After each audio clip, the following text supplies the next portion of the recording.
This is an interview with E.C. Bud Wilson, former member of the School District U46 Board of Education at the time of the divestment of Elgin Community College. This interview is being conducted on May 10th, 2016 at Elgin Community College. The interviewer is Polly Nash, and the interview is being recorded by Jack Weiss. Thank you so much for joining us. We really appreciate your time, and we appreciate your service to our community through the Board of Education. Well, I was delighted when I got the invitation, Polly. It's fun. Sure. We'd like to start out with a little bit about your own history, a little bit about when and where you were born, your family, and then your high school career, if you could. I'll start that. My family origins from both sides are southwestern Pennsylvania, somewhat in the Appalachian area. My father was from Wilkinsburg, Pennsylvania, and went to Carnegie Institute of Technology, which is now Carnegie Mellon. And my mother was from Greensburg, Pennsylvania. And I spent summers back there on one of my aunt's farms all through the Depression years, having a great time, really not knowing it was the Depression. And then my father took a job in Chicago in 1929, just before the crash. And I was born in Evanston, Illinois in December 1929. 1929. So you didn't really understand what was going on with the crash, but your family certainly. Yes, they experienced the crash, and I lived through it. And of course, you're oblivious. You don't grasp it as a child that age. Right. Tell me about Evanston at that time that you remember. Evanston was built out. It's the first suburb north of Chicago. It's a single high school district, Evanston Township High School, which is where I went all the way through the school system. Northwestern University was the driving force of the community, owned a good part of the city, and it was a banking, retail center, and not much industry. It was a residential university town. You went through high school in Evanston. Evanston High School. And then what happened after high school?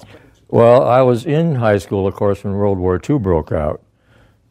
And our yearbooks in those times are interesting to look at because it's not just pictures of the seniors and the students, it's listings of where your former classmates or former high school mates are serving, or the Gold Stars as well. It was an odd time to be in high school.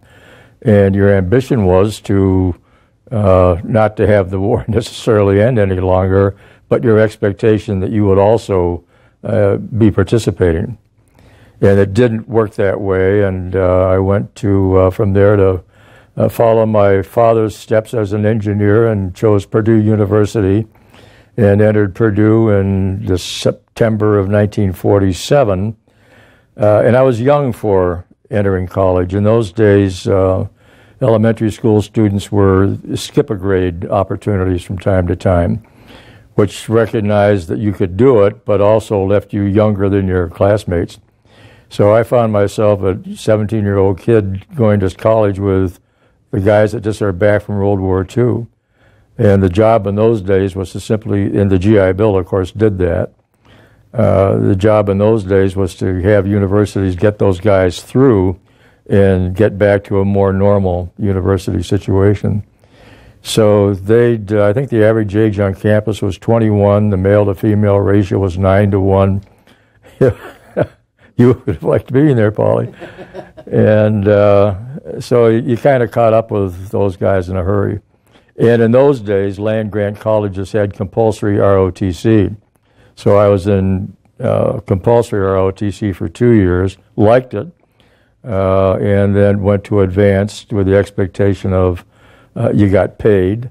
You had to commit your junior summer to basic training, really. And when you graduated, and you got credit hours, and when you graduated, you had a reserve commission.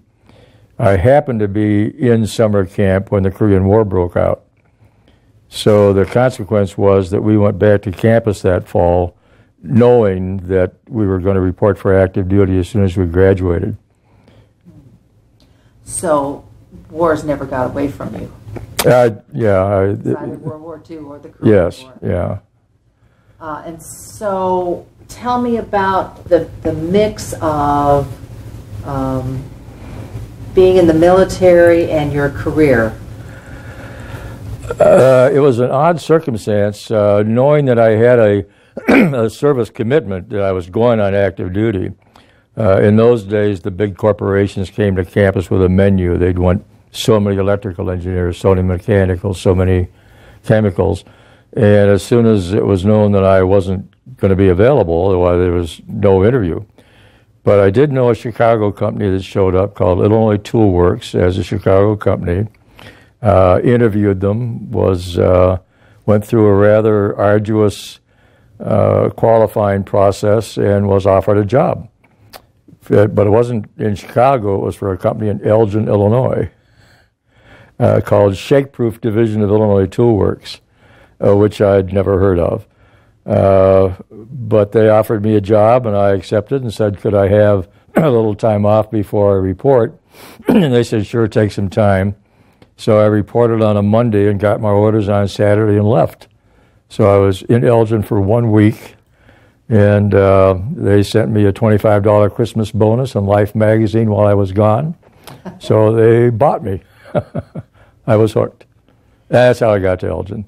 And so how long were you in the service before you came back? 2 years, yeah, 2 years. Yeah, most of that in Korea, yeah, okay. Right. And so you came back, what year was it that you... I actually came to Elgin when I resumed working in 1953 and was married in December of 53 and commuted to Elgin from Evanston. My wife worked in Chicago and took the L, and I drove out Route 58 with no interference, very few stop signs or stoplights, and commuted to Elgin, waiting for assignment to be transferred to a sales territory. Their policy at that time was only to employ graduate engineers in sales. They were specialty proprietary based, and that's what they wanted. So we went to Cleveland for a year and a half. Our first child, daughter Nancy, was born there. And then I followed General Electric from their big refrigeration plant in Erie, Pennsylvania, to Louisville, Kentucky, when they built Appliance Park. So I followed GE to Louisville and was there 5 years, and 3 more of our children were born in Louisville, and came to Elgin in 1960 in a promotion, and have been here since. Right, so you came back to Elgin, even though you had a very short time here. Yes, yeah, the plant was here. I commuted to get here briefly, and then when I was got the assignment and a larger responsibility, we moved to Elgin. So you came here in 1960, and you settled your family here, your children and your wife. Tell me what Elgin was like in 1960. It was very insular. There was the string of towns up and down the Fox Valley, but Elgin was really the anchor. And of course, the Elgin National Watch Company was the economic cornerstone of the Fox Valley. You had to get as far down as Aurora to pick up any more significant industrial activity, but nothing paralleled the magnitude and impact of the watch company. And I still have friends that worked at the watch company. It was the financial center, the retail center, the entertainment center. Randall Road, we lived in a development just west of Randall Road, converted cornfield. There was nothing on it. It was a 2-lane road and nothing on it. That was the north-south artery. Larkin High School was just under construction. McLean had essentially been the western boundary of Elgin, and the east side was Cook County, and there was a sense of, well, that's not so much Elgin as the rest of Elgin. So that's what we moved into. It was a distinct difference between where Elgin ended and where South Elgin began. Very insular, very principled in the economic system of the Fox Valley. And at some point, you said to yourself, or you decided to run for the Elgin School Board. What was that? Well, the first self was my wife saying, "Listen, self." Marilyn was, young kids were her life. Her mother ran a school for preschoolers in Evanston, mostly 3- and 4-year-olds. So she grew up with her mother's business and got immediately involved in the schools here and was invited to be on a Citizens Advisory Council.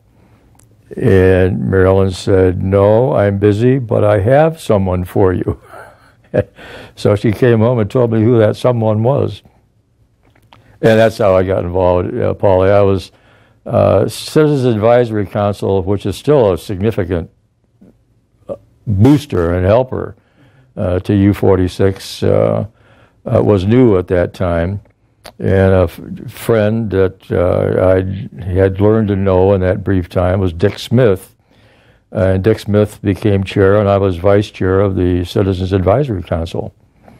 And we were in that role when I think it was known that we were thinking about running for the board. So we were invited to visit with Ashley Arnold, who at the time was president of the U46 School Board and also president of the Union Bank in Elgin. And Ashley called us in and said, "Fellows, I understand you two are thinking about running for the school board." And we said, "Yes, sir, we are." And his response was, "Well, we think it would be a good idea." And we did, and because he was leaving. He wanted to be sure that it was regenerating. It was apparent that Ted Ackerman would be his successor as president of the board. And we ran and were successful. And he did something that day that I think has never left me. When he got up to shake hands and say good luck, he said, "Fellas, I want you to remember 2 things.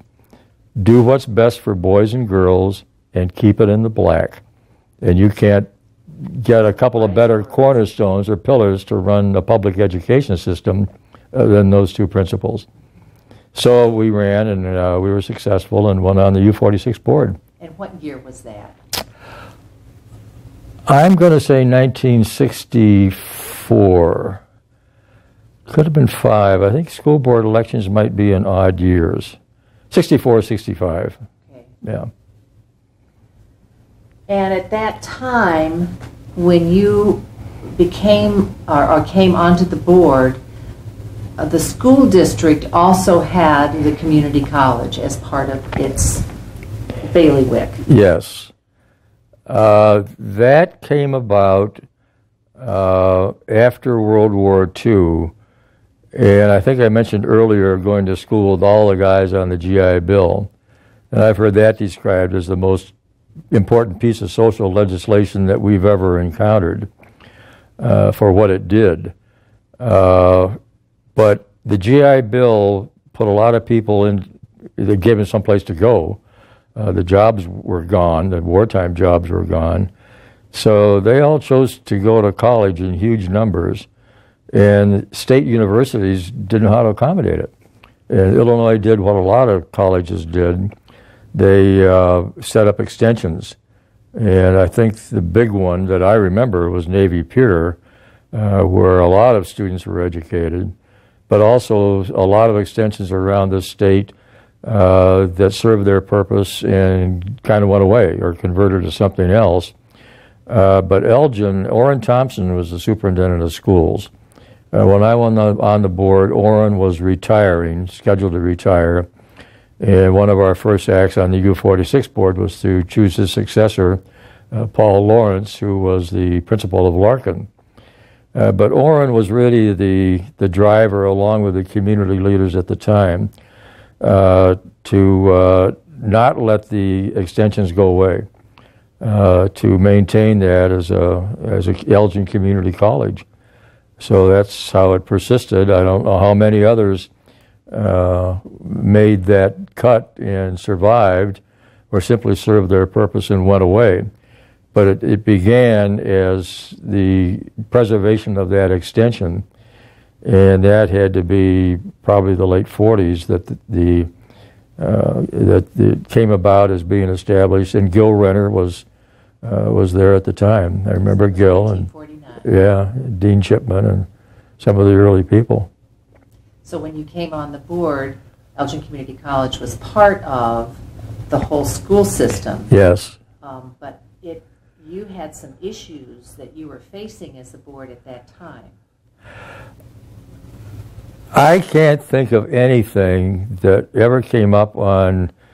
I guess we would meet as a U46 board and then adjourn and re-meet as a 509 board. And I can't ever remember a single thing on the 509 agenda. It really took care of itself beautifully. Because our problems were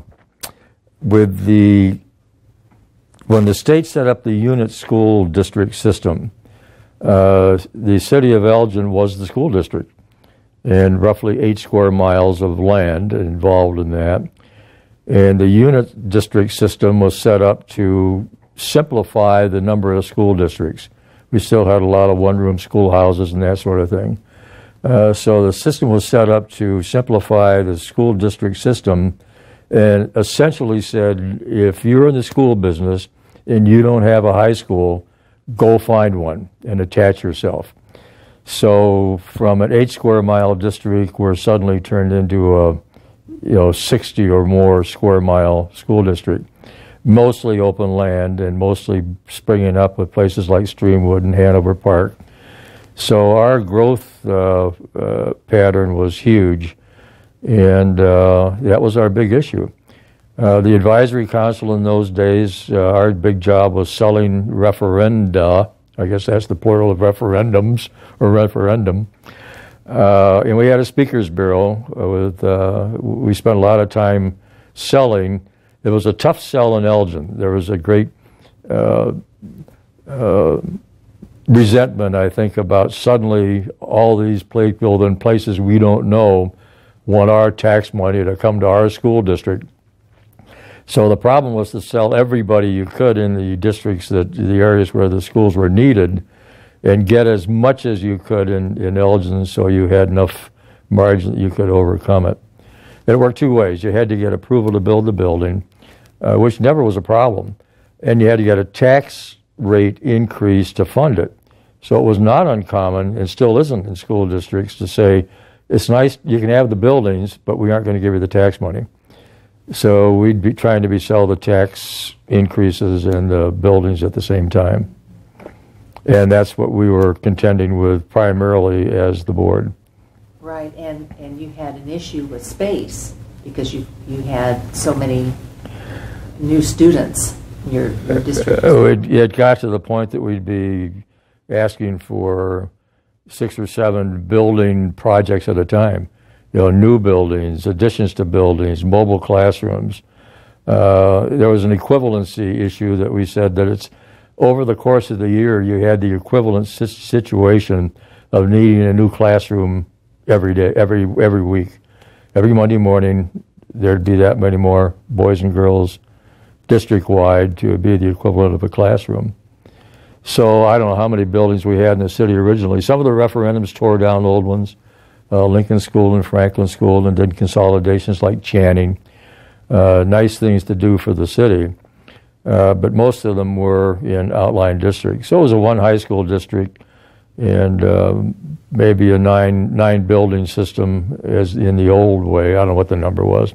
But now it's 55, 56 buildings district-wide with 5 high schools. And mostly built out. I don't think the student population will grow that much more. U46 is in the mid 40,000 students now, and we watched it go from something in the 12s to 16 in those 50 years ago. So there came a time when the state of Illinois started thinking about and planning for all of higher education and thinking and planning for a community college system that would be part of higher education. And it meant, had an impact on Elgin Community College and its relationship with District U46. I don't know who the people were that had the foresight, whether it was the governor or the legislature or just people looking at what was good for the state. But then I think they called it the junior college system. There was legislation that set about in a variety of ways of encouraging that to happen. And when that came about, it was necessary then to continue to be Elgin Community College, but to move it from our jurisdiction as the local district into its own freestanding board, taxing capability kind of a system. And that happened very quickly after I was on the board. I wasn't there too long, and we divested. We had enough to worry about. We're pleased to divest. Happy to divide. We saw the benefits in the future, of course. So there were a number of members of that board at that time, and I'm wondering if you recall them and can tell us a little bit about that divestment board, because for Elgin Community College's history, this is an important board. You were an important member of that board. The composition of our board, the U46 board. Oh, let's see if I can dredge that up. Ted Ackerman was president and had been a long-serving board member. Dick Smith and I had been there 2 years. Don Barber, you'll hear his name in reference to Harry Blizzard as a neighbor when we talk about the 509 board. Elwood Thomas, Charles Witham. Charles Witham was the first board member from sort of not Elgin. He was a Streamwood guy that ran for the board, and was happy to have him. But the principals were Ted Ackerman and Don Barber in those days. So when that whole idea came and this school board was going to divest itself of the community college, what were some of the things that were involved, as you recall? The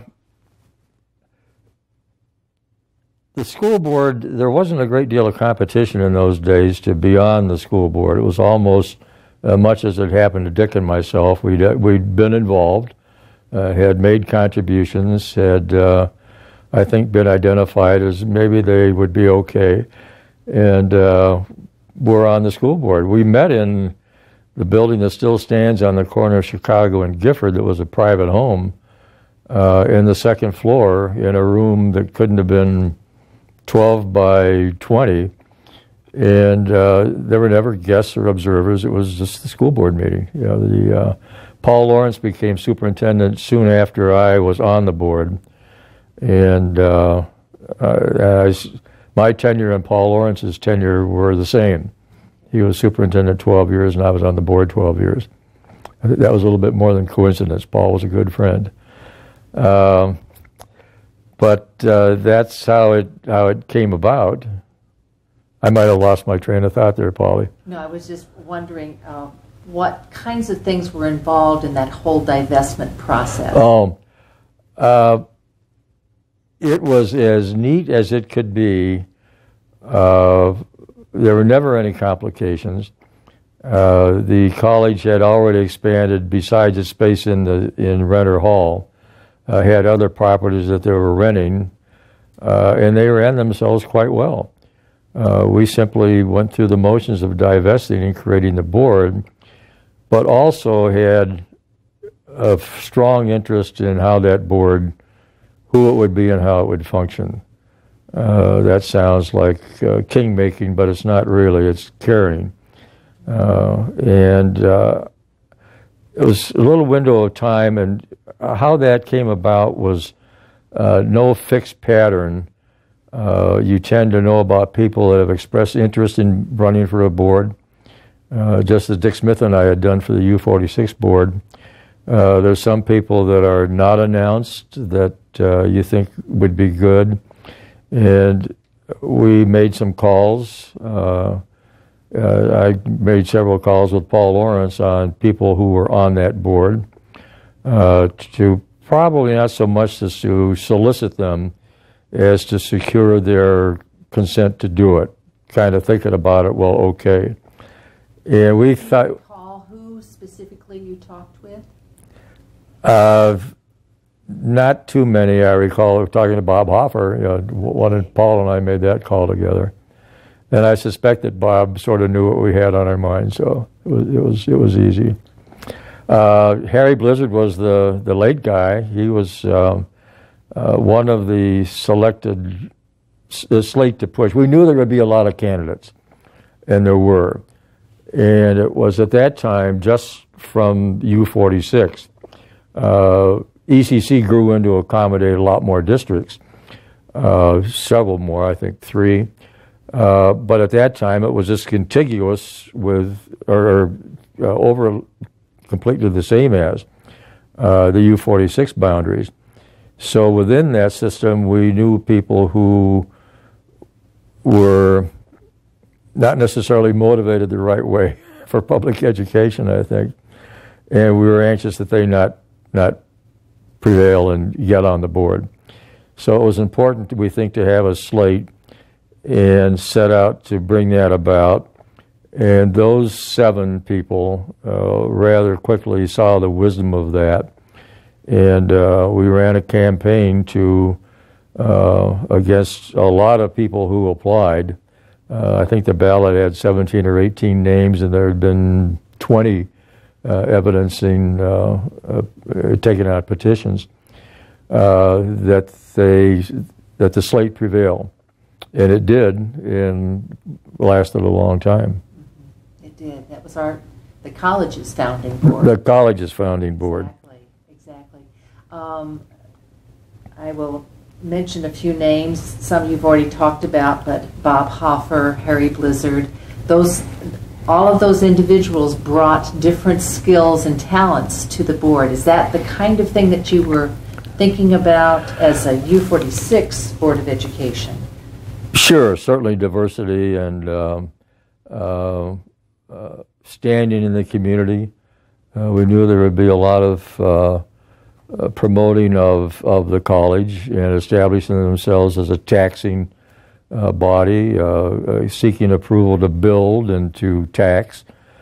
So you wanted people who carried some weight as opinion makers and that kind of thing, but also different points of view. I don't know if I can name them all, Paulie, but I'll try. It was Bob Hoffer, Frida Simon, Dick Gromer, the Gromer's grocery chain. Joe McCarthy was a lawyer, judge. Paul Bolger was an active, really community-minded labor leader. Harry Blizzard, John Eshelman. Did I get 7? Perfect. Yeah. So those were all approached individually, and they came together as a slate. It's nice to think that it was that easy or that logical. I suspect that it was a lot of word of mouth and a lot of talking as people spoke among themselves, thinking about running, or we would hear of it, they're thinking about running, or people who would declare. And obviously there are a lot of people declaring.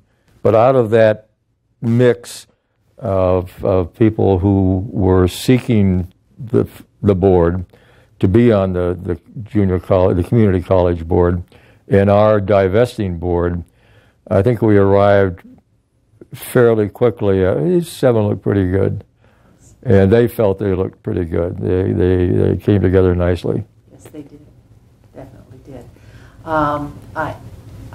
To what extent did you know Mr. Renner? Well, everybody knew Mr. Renner. Gil. Yeah. I knew Gil on 2 levels. Camp Edwards was perhaps as close to his heart as the community college. And I think Gil was perhaps one of the founding people and very active in Camp Renner, in I see, Camp Edwards. And our family were all campers. So I knew Gil through the Camp Edwards experience, and of course through the board experience. So I knew. A little bit about Camp Edwards. For those who don't know about Camp Edwards, can you talk about it? Camp Edwards is the Elgin YMCA system camp. The Elgin YMCA system is now a larger part of a larger agency that takes in, I think, probably Schaumburg as well. But Camp Edwards was established in 1929, the year I was born. I always made that identification. And was a boys' camp for many, many years. And it's hard to find many people that are my peers in Elgin that haven't been Camp Edwards experienced guys. And eventually became co-ed. They started to admit girls. Our family went to camp. My son Cliff, he cheated on his age so he could start camp at 7, I think. And went all the way through years as waterfront director up there. Subsequently, his son was also a waterfront director. Our kids all went there. We had 6. They were all campers, and family camp was a period between camp sessions where whole families could go. So we did that for years. So Camp Edwards is close, and now the grandkids are all going through camp and are counselors and whatnot as we speak. And the college used Camp Edwards during its freshman orientation time. It was a great place to meet, and was one of the leaders. One of our daughters was one of the first outdoor education directors at Camp Edwards. It's become an educational go-to destination. So yeah, Camp Edwards is close. You served on the board for 12 years. 12 years. And interrupted by 1. I lost an election by 1 vote. 1 vote. 1 vote. Paul, that was a different time. The pressures at the time were different. The Elgin Teachers Association became a very militant organization. And there were strikes and difficulties, and I was seen as one of the bad guys. So they would organize to influence elections as much as they could. So I lost a year, and irked me a bit. So I went back. I would like to end our conversation with any final reflections that you have about the college then and now. Oh, I think having watched Elgin, been involved on a number of levels in things around town besides the school board, and arriving as a stranger. Elgin was out there somewhere when I grew up in Evanston. And our 6 children are all products of the U46 system, all doing okay. Several of them have the recessive gene of being school board members. My daughter, Nancy, was president of the Rockford School Board for a period, and Amy Kerber was on the U46 board, and teachers in the family, so we're public educated oriented folks, I guess. But I've watched Elgin come through it for a long time. And from remembering Randall Road, as I said earlier, from a 2-lane road with nothing on it to what it is now, is all part of the Elgin growth. And it's sort of like the school system. The school system was suddenly not just the city anymore. It was this much larger thing. And Elgin has become a much larger thing. With the foresight of putting in the sewage treatment and the water, the logic of developers adding on or annexing to Elgin has been a growth driver for this city. And now the recovery of the downtown, adds to that. So I've watched it grow, and I think that an integral part of that has been the impact of the community college. There are a lot of people who have come to the community college and stayed here and work here and recognize that you don't have to leave the Fox Valley. This is a growth area and an opportunity area, and I think that we're conducting this interview in the kingpin, the anchor of that enterprise and opportunity. Wow. Thank you. Thank you very much. I appreciate your spending the time with us, and we thank you for your service to our community and your service to our college. Thank you. Happy to do it.